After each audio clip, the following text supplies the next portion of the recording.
বুদ্ধিমানরা সবসময় সময়ের মূল্য দেয়, তাই তারা কখনো অপ্রয়োজনীয় কাজে সময়কে নষ্ট করে না। তাই সুন্দর টপিকস নিয়ে আপনাদের সাথে আলোচনা করব। চলুন তাহলে আমার সাথে থাকুন, ভিডিওটি প্রথম থেকে শেষ পর্যন্ত দেখতে থাকলে আপনাদেরও ভিডিও বানানোর অনেক উৎসাহ জাগবে।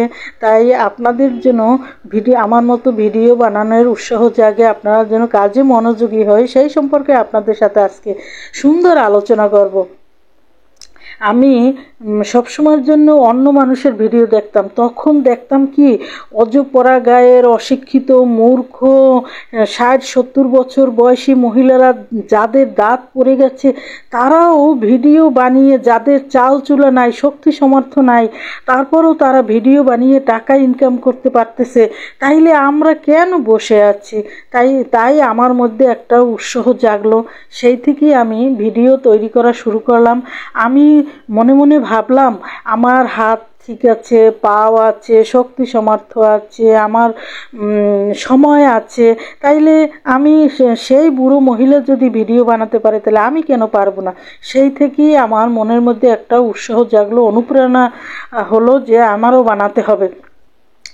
এই থেকে আমি ভিডিও বানানো শুরু করলাম এবং নিশ্চয়ই অবশ্য করে আপনারা যদি আমাকে ভালোবাসা দেন, আমাকে সাপোর্ট করেন, আমাকে পাশে রাখেন, আমার ভিডিওগুলো যদি দেখেন, লাইক কমেন্ট শেয়ার দিয়ে আমাকে সহযোগিতা করেন, তাহলে অবশ্য করে আমি ফেসবুক থেকে সফলতা অর্জন করব। আমার ফুল আত্মবিশ্বাস আছে, যেহেতু আমি ফেসবুকের কিছু গাইডলাইন যতটুকু আমি জানি, আমি অল্প সামান্য কিছু যতটুকু জানি, তার মধ্যে থেকে অ্যালার্ট থেকে আমি ভিডিওগুলি বানানোর চেষ্টা করি। যেমন আমি সবসময় অর্গানিক ভয়েস দেই এবং ফেস ভ্যালুটা জানি আমি জরুরি।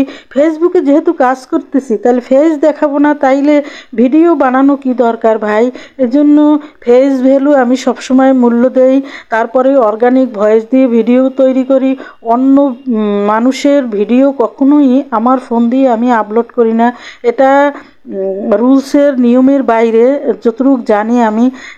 তাহলে আমি যদি এতটুকু অ্যালার্ট হয়ে ভিডিওগুলি বানাই, অবশ্য করে আমি একদিন সফলতা পাবই।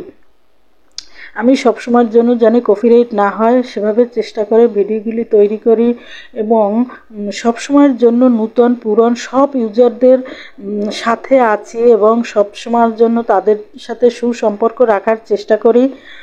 এবং ভিডিওগুলি আমি সবসময়ের জন্য প্রতিনিয়ত অ্যাক্টিভ থেকে যথাসময় প্রতিনিয়ত ভিডিও আমি সবসময়ের জন্য আপলোড করি। এই নিয়মগুলি আমি মেনে সবসময় ভিডিও তৈরি করি, তাহলে কেন আমি সফলতা পাবো না ভাই? এই শক্তি, সাহস এবং আমার আত্মবিশ্বাস থেকে আমি বলতেছি।